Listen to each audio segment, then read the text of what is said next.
And we're live. Hello, everyone. Welcome back to episode 90 of Kids Deserve It. We hope you've been enjoying our weekly chats with educators and game changers from around the country. Also, don't forget, you can check us out on iTunes. And while you're over at iTunes, make sure you leave a review for the Kids Deserve It show as we select a winner each week to win an autographed book set. Also, don't forget to join our Kids Deserve It chat on Wednesdays at 8 p.m. Central Time, 6 p.m. Pacific. This week, we got another great guest, but first we want to introduce ourselves. I am Adam Welcome, Director of Innovation in the Bay Area of California. I'm Todd Nesloni, Elementary School Principal in Navasota, Texas. And our special guest this week, I am so thrilled to have on, is Leslie Kennard. Leslie, thank you so much for being with us. Thank you so much for having me. I'm super excited to be here. Remind our viewers to participate in social media, whether you're watching live or listening to the recording later, using the hashtag KidsDeserveIt. So Leslie, we got a few questions for you. So for those that don't know who you are, tell us about yourself.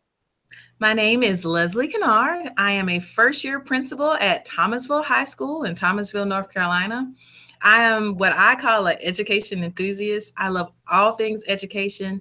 I write a very, very simple blog called Leslie Kennard, and it's all about leading, learning, and growing together. So that's me in a nutshell. Nice. So you're a high school principal, which is something I have no experience with and no interest in at all. But what do you love most about your job as a high school principal?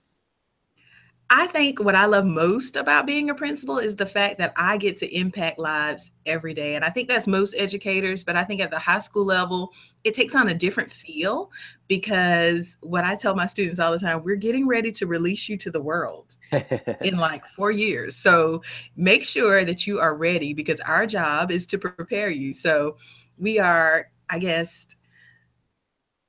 every day, and we get to see that future kind of spread its wings and do great things. So it's so exciting. I love that you said that. When I was an elementary principal, I used to tell kids, I'm getting you ready for life, like get ready, same thing. So Leslie, what do you feel is the most important and urgent issue right now in education? Oh gosh, let's see. The most important and urgent issue in education. I think it's teaching and leading with passion, just to be honest. I think there are so many demands placed on educators every single day that making sure that we don't lose our passion amidst those demands is probably one of the I guess, the most large challenges out there. I see educators every day who come to work and they give their all to kids daily. I see leaders who do the same thing. And sometimes we don't continue to pour into ourselves so that we can continue to do that work. And I think that putting the emphasis on bettering ourselves so that we can better students and growing ourselves as professionals so that we can continue to better students is one of the challenges that we face. Finding time to do those things, putting the emphasis there, that's a challenge. Yeah, 100%. I think you're totally right. So, you talked about passion and a little bit of inspiration. So where do you draw your inspiration from? Did you always know that you wanted to be in education? I actually thought I was going in the Army. So that's a very interesting story. So I did not plan to be an educator. I was what we call here in North Carolina a lateral entry teacher.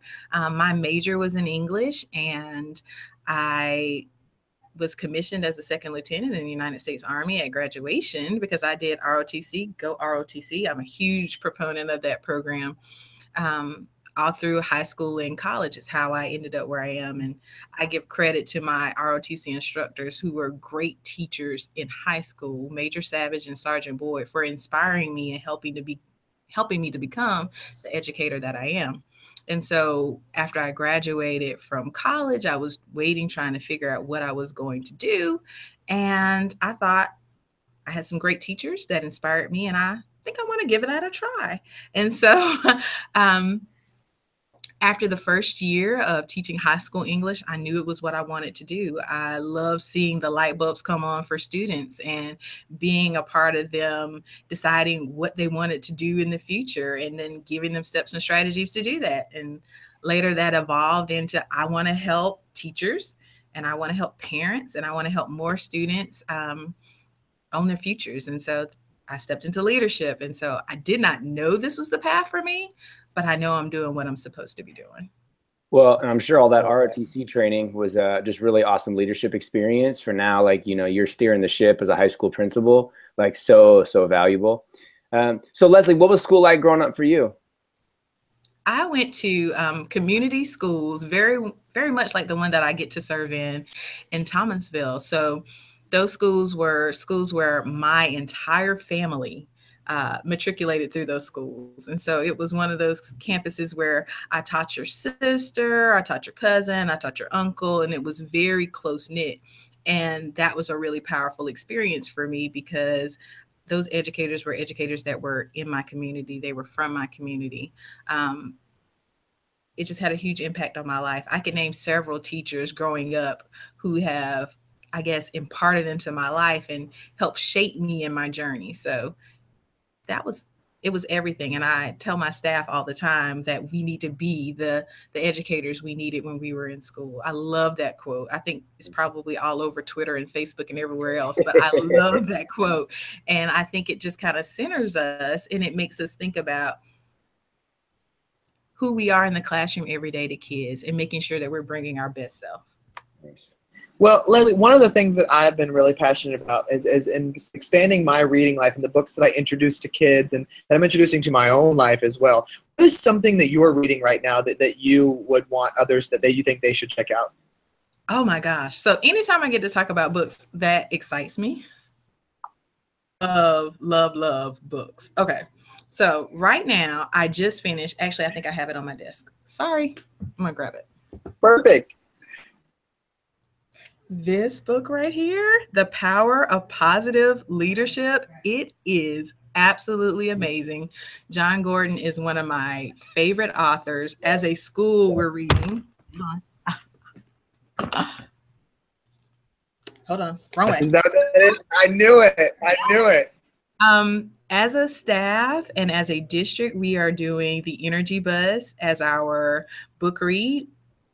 Awesome book. And so we are doing this as our staff read for the first semester. But I finished reading, like I was saying, The Power of Positive Leadership. And it's had such an impact on what I do every day because it's all about, you know, how we present our best self, how we present the positive, and then how we get others to buy into that and so much more. But it's one of my book suggestions of the month. Nice. So Leslie, thinking about people who inspire or challenge you, who is someone that makes you better or that you look to help make you better? Other than you two? I oftentimes look on Twitter. I love Twitter. It's one of the places I find inspiration and motivation. Jennifer Hogan is a great friend of mine. If you follow her, she's awesome and amazing. Principal Kafele, I'm actually in the middle of an email to my staff where I reference his book, Principal 50. I love it. I definitely follow his tweets and make sure if I have an opportunity to hear him speak that I tune into that. Let's see, who else inspires me? There's so many folks. Locally, I have a great friend, Brendan Fetters, who posts something positive. There's a positive, like, picture quote every single day, and you can follow him at Brendan Fetters. And so I try to find people like that just inspire me and challenge me to be great. I love that. So, you know, even when we have these positive things and we're working our tails off, sometimes we have those rough days where it's tough to get out of bed. What do you kind of do to kick your butt into gear on those days? What I do is I think about my why I do what I do every day, and that kind of drives me. I have an awesome family, and when I come to work, I think about the type of environment I want my sons to be in when they go to school. So that's what kind of gets me going. I want to create that kind of magical environment. I had the opportunity to visit the Ron Clark Academy over the summer before I started this job, and it changed my life. So if you get an opportunity to go visit, if you haven't already been, it's amazing. And it's about, for me, my takeaway was about making schools a magical place of learning, because a lot of times our students don't see it that way. And I want that for every single student at Thomasville High School. I want it to be a magical place where you get excited about learning. And so when I think about that, how can I help students connect to what we're doing? How can I help teachers connect today to what we're doing? And how can I inspire them to be great. Nice. So that's what gets me up. All right, Leslie. Every week we like our guests to leave a challenge for our viewers. What is your challenge for the week? My challenge for the week would be to have a positive conversation and intentionally talk with a student, teacher, and parent about the power of positive thinking. Nice. That would be my challenge. I think that is excellent. Well, Leslie, thank you so much for coming on with us this week and giving us some of your time. I am so appreciative. I love the stuff that you do, so I was thrilled when we were able to get you on the show, so thank you. We've kept you busy this week because you moderated the chat Wednesday also, so double thank you. Double thank you. It was awesome. Thank y'all for having me again. You bet. We also want to thank our viewers for watching and listening to the show. Remember, you can tweet us using the hashtag KidsDeserveIt. And make sure when you go into iTunes to leave that review that you leave your Twitter handle so we can contact you about the prize. Make sure you join us every Wednesday for our Twitter chats, and we'll see you for the next episode.